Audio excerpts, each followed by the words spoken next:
ఇది కేవలం సమాచారంగా మాత్రమే భావించండి. వైద్య నిపుణులను సంప్రదించండి. మనమున్న జనరేషన్‌లో హార్ట్ డిసీజెస్ అనేవి చాలా ఎక్కువైపోతున్నాయి. అవునండి. దానికి మెయిన్ రీజన్ ఏంటి అంటే కొలెస్ట్రాల్ అని చెప్తున్నారు. అసలు basically what is mean by cholesterol and మన బాడీలో దాని ప్రభావం ఎలా ఉంటుంది? కొలెస్ట్రాల్ అంటే మన ఫ్యాట్ లాగా ఉండే ఒక సబ్స్టాన్స్. ఓకే. ఇది యూజువల్‌గా లివర్‌లో తయారవుతుంది. ఈ కొలెస్ట్రాల్ అనేది బాడీకి చాలా ఉపయోగం. బాడీలో ఉండే సెల్స్ అన్నీ తయారవ్వడానికి ఆ సెల్ మెంబ్రెన్స్‌లో కొలెస్ట్రాల్ అవసరం. హార్మోన్స్ తయారీకి అవసరం. విటమిన్స్ తయారీకి కొలెస్ట్రాల్ అవసరం. అయితే ఈ కొలెస్ట్రాల్ అనేది లివర్‌లో సింథసైజ్ అవుతుంది. అది సింథసైజ్ అయిన తర్వాత దానికి కావాల్సిన మెటబాలిక్ ప్రాసెస్‌లో అది ఉపయోగపడుతూ ఉంటది. అంటే యూజువల్ కొలెస్ట్రాల్ అనేది మనం తీసుకున్న ఫుడ్‌లో కూడా ఉంటుంది. సో ఫుడ్ ద్వారా కొలెస్ట్రాల్ వస్తుంది. అదేవిధంగా బాడీలో లివర్ అనేది దాన్ని సింథసైజ్ చేస్తుంది. ఈ 2 రకాలుగా కొలెస్ట్రాల్ తయారవుతుంది. సో ఆ కొలెస్ట్రాల్ అనేది ఒక రేంజ్‌లో ఉండాలి. పర్టిక్యులర్ రేంజ్‌లో ఉంటే బాడీకి ఉపయోగం. కానీ అది ఔట్ ఆఫ్ రేంజ్ అయిపోయి చాలా ఎక్కువైపోయిందనుకోండి, దాని నుంచి వేరే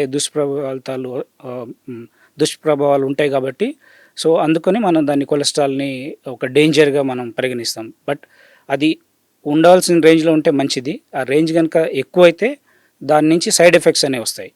కాబట్టి ఇది మెయిన్‌గా కొలెస్ట్రాల్ అనేది అందులో కూడా టైప్స్ ఉంటాయండి. కొలెస్ట్రాల్ కూడా ఎల్‌డిఎల్ కొలెస్ట్రాల్ ఉంటది, హెచ్‌డిఎల్ కొలెస్ట్రాల్ ఉంటది, ట్రైగ్లిజరైడ్స్ ఉంటాయి. మనం ఎప్పుడైనా ఇవన్నీ తెలుసుకోవాలంటే మనం మెయిన్‌గా లిపిడ్ ప్రొఫైల్ అనే టెస్ట్ చేస్తాం. లిపిడ్ ప్రొఫైల్ చేసినప్పుడు మనం చూస్తాం ఈ పారామీటర్స్ అన్నీ.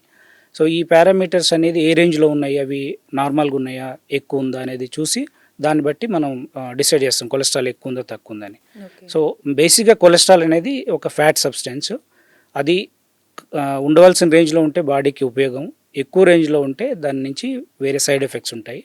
సో అవి మనం ఈరోజు ఈ షో ద్వారా తెలుసుకుందాం. కొలెస్ట్రాల్ అనేది ఫ్యాట్ అని చెప్పారు. సో ఇందులో ఏంటి అనంటే ఎల్‌డిఎల్, హెచ్‌డిఎల్, ట్రైగ్లిజరైడ్స్ అని చెప్పారు. సో ఈ 3కి మధ్య ఉన్న మెయిన్ డిఫరెన్స్ ఏంటి? అంటే ఇవి అంటే వాటిలో ఉన్నటువంటి డెన్సిటీని బట్టి డిసైడ్ చేస్తారండి. ఎల్‌డిఎల్ అంటే లో డెన్సిటీ, హెచ్‌డిఎల్ అంటే high density, and triglycerides different. So బేసిక్‌గా ఏంటంటే ఇందులో మనం బేసిక్‌గా తెలుసుకోవాల్సింది హెల్త్ పరంగా హెచ్‌డిఎల్ అనేది గుడ్ కొలెస్ట్రాల్. గుడ్ కొలెస్ట్రాల్ ఎందుకంటే అది బాడీలో వేరే సర్క్యులేషన్‌లో ఉన్నది కొలెస్ట్రాల్ ఎక్కడైనా డిపాజిట్ అయితే దాన్ని తీసుకొని లివర్‌కి చేరవేస్తుంది. లివర్‌లో మెటబాలిజం అవుతుంది కాబట్టి అది కంట్రోల్‌లో ఉంటుంది. కాబట్టి దాన్ని గుడ్ కొలెస్ట్రాల్ అంటాం. వేరేజ్ ఎల్‌డిఎల్ అనేది బ్యాడ్ కొలెస్ట్రాల్ అంటాం. ఎందుకంటే బ్యాడ్ కొలెస్ట్రాల్ అది వేరే బాడీలో అదర్ ఆర్గాన్స్‌కి, ఎస్పెషల్లీ గుండె రక్తనాళాలు, బ్రెయిన్ రక్తనాళాలు, లేదంటే కాళ్ళలో ఉన్న రక్తనాళాలు, వీటిలలో అంటే ఈ ఎల్‌డిఎల్ కొలెస్ట్రాల్ పెరిగినప్పుడు అక్కడే డిపాజిట్ అవుతుంటది. సో ఆ ప్రాసెస్‌ని ఇనిషియేట్ చేస్తది. ఆ కొలెస్ట్రాల్ ఫార్మేషన్ అనేది ఇనిషియేట్ చేస్తది కాబట్టి దాన్ని మనం బ్యాడ్ కొలెస్ట్రాల్ అంటాం. ఈ ట్రైగ్లిజరైడ్స్ అనేది ఇంకొక కంపోనెంటు.